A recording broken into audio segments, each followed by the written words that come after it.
ဖြစ်ပါတယ်အခြေခံကြပြလို့ကောက်ကိုကပြနိုင်ဖို့အတွက်ပထမဦးစွာဂဝင်နေထားကိုယူရမှာဖြစ်ပါတယ်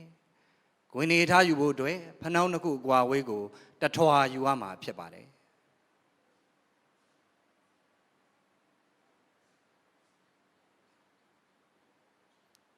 ဆက်လက်ပြီးခြေပြားနှစ်ခုအကွာဝေးကိုထွာဆိုင်ယူရမှာဖြစ်ပါတယ်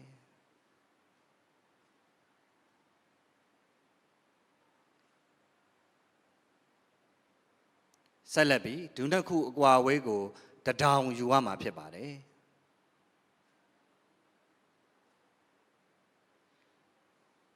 ဆက်လက်ပြီးလက်နှစ်ဘက်ကိုခါးကြောရုံမှာထောက်ပြီးတော့ခါးကိုရှေ့သို့တွန်းထားရမှာဖြစ်ပါတယ်မြန်မာကကိုစတင်တင်ကြားတဲ့အခါမှာနီးစနစ်ကြတက်မြောက်ဖို့အတွက်ဆိုလို့ရှိရင်အခြေခံကြပြလို့ကကိုစပြီးတော့တင်ကြားရမှာဖြစ်ပါတယ်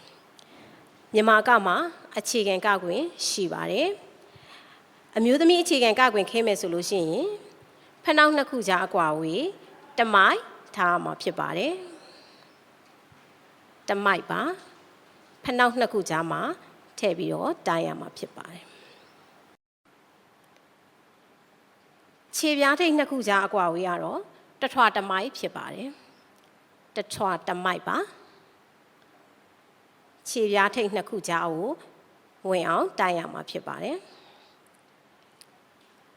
ဒူးနှစ်ခုကြားအကွာဝေးကတောင်စုပ်ဖြစ်ပါတယ်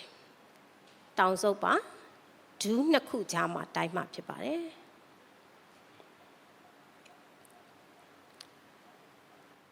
လက်ဝါးနှစ်ဖက်ကိုလက်မနှစ်ခုထိထားပါမယ်ခါးပေါ်ကိုထောက်ထားရမှာဖြစ်ပါတယ်အဲလက်မလေးနှစ်ခုကထိထားပြီးတော့ခါးကိုတွန်းနှလိုက်တဲ့အခါမှာမြန်မာအခြေခံကကွင်ပုံစံဖြစ်ပေါ်လာမှာဖြစ်ပါတယ်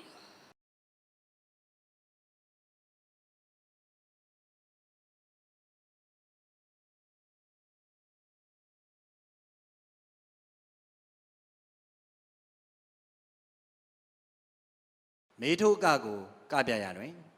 မူလပုံစံမှာညာဘက်ချမ်းသို့ပထမစီးတွင်မေးကိုထိုးရပါမည်ဝါတွင်မူလပုံစံပြန်ယူရပါမည်ဒုတိယစီးတွင်ဘဲဘက်သို့မေးကိုထိုးရပါမည်ဝါတွင်မူလပုံစံပြန်ယူရပါမည်မေထိုးကကိုကြပြလွတ်ဒိုးစစ်ဖြင့်ရှေ့ဝါကပြပါမည်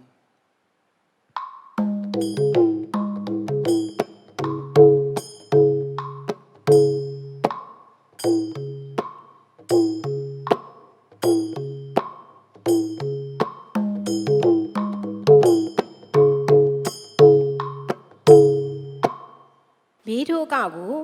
စတင်လေ့ကျင့်တဲ့အခါမှာပထမစီးမှာခေါင်းကို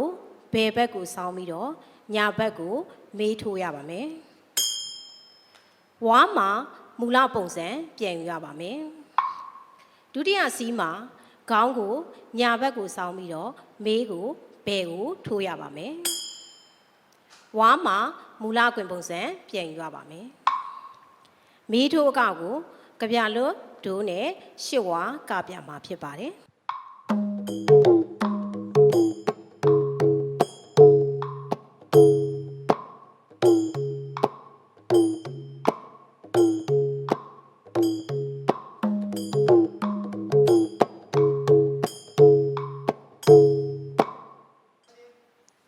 အခြေခံကြပြလို့အကကိုစပြီးကပြနိုင်ရတဲ့အတွက်ခေါင်းဆောင်အကကိုလေ့ကျင့်ရမှာဖြစ်ပါတယ်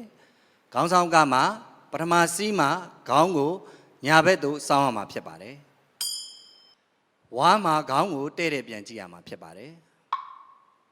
ဒုတိယစီးမှာခေါင်းကိုဘယ်ဘက်သို့စောင်းရမှာဖြစ်ပါတယ်ဝါမှာခေါင်းကိုပြန်တဲ့မှာဖြစ်ပါတယ်ဒါကြောင့်ခေါင်းဆောင်ကကိုကပြတဲ့အခါမှာဝါရှစ်ဝါကပြမှာဖြစ်ပါတယ်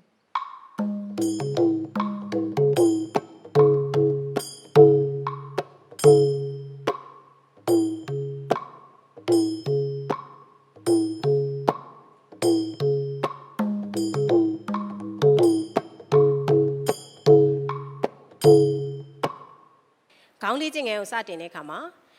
ခေါင်းဆောင်အကကိုစပြီးတော့လေ့ကျင့်မှာဖြစ်ပါတယ်အဲ့လိုလေ့ကျင့်တဲ့အခါမှာ ထမစီးမှာခေါင်းကိုညာဘက်ကိုစောင်းချရပါမယ်ဝါမှာရှေ့တက်တက်ပြန်ယူပါမယ်ဒုတိယစီးမှာခေါင်းကိုဘယ်ဘက်ကိုစောင်းချရပါမယ်ဝါမှာရှေ့တက်တက်ပြန်ယူပါမယ်ကြပြလွတ်ကောက်ကတဲ့အခါမှာရှစ်ဝါကပြလေးရှိပါတယ်ဒါကြောင့်ကြပြလွတ်ဒိုးစစ်ကလေးနဲ့ခေါင်းဆောင်အကောက်ကိုရှစ်ဝါကပြမှာဖြစ်ပါတယ်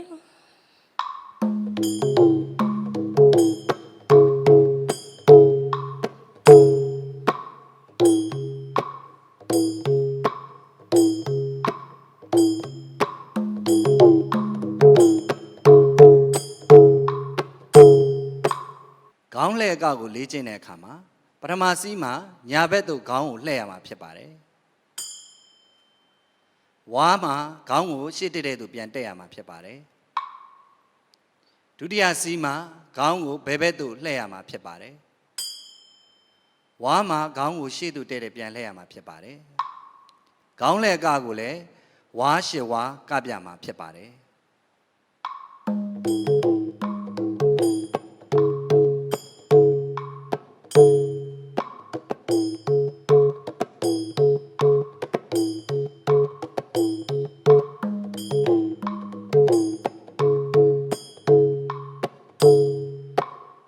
ခေါင်းလှည့်အကောက်ကိုကပြတဲ့အခါမှာ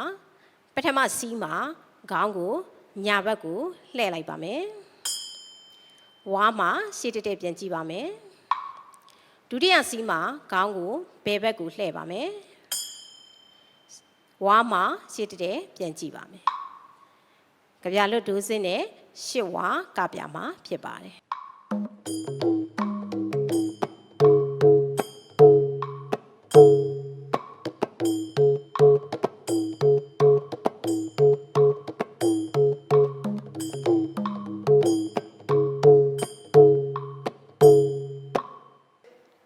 ခေါင်းငုံမော့အကကိုကပြရတွင်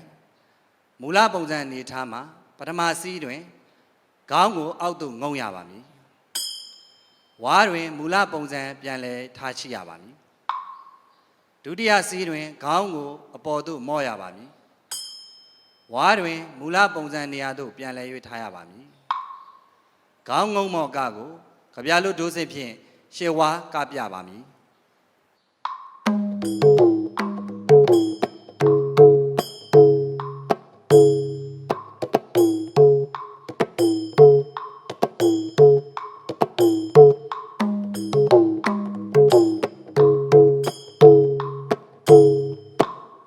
ခေါင်းငုံမော့ကကိုစတင်လေ့ကျင့်တဲ့အခါမှာပထမစီးမှာခေါင်းကိုငုပ်ရပါမယ်ဝါမှာမူလပုံစံပြန်ယူပြီးမေးထိုးရပါမယ်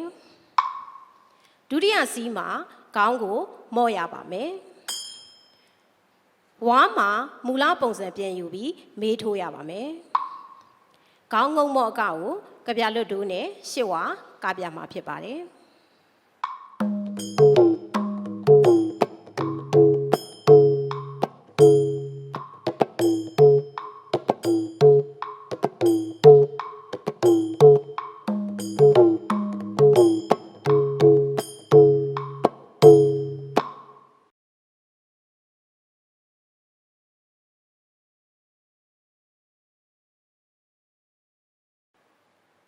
ခေါင်းလေးကျင်ငန်း၄ခွက်ကို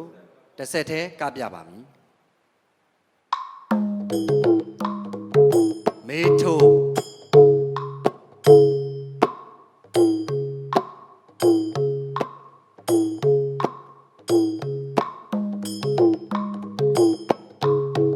ခေါင်းဆောင်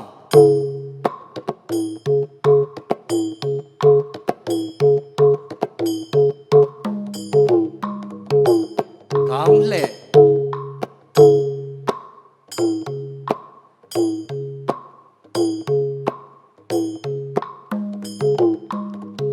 ခေါင်းငုံမော့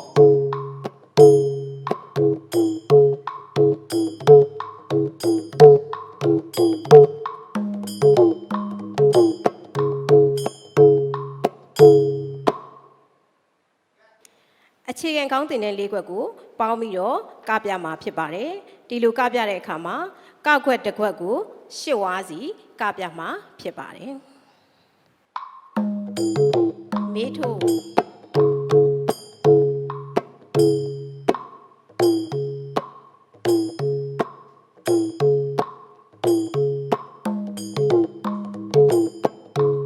ခေါင်းဆောင်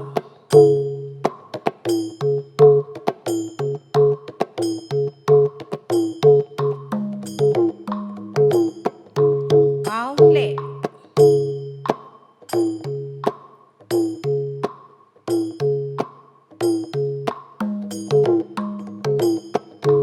ခေါင်းငုံမော့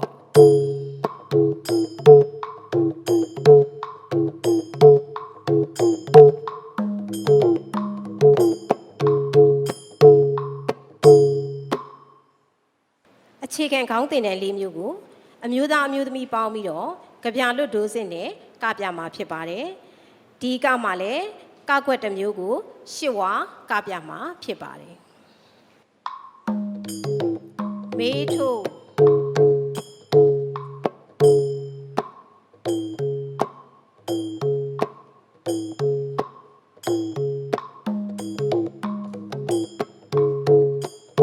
ခေါင်းဆောင်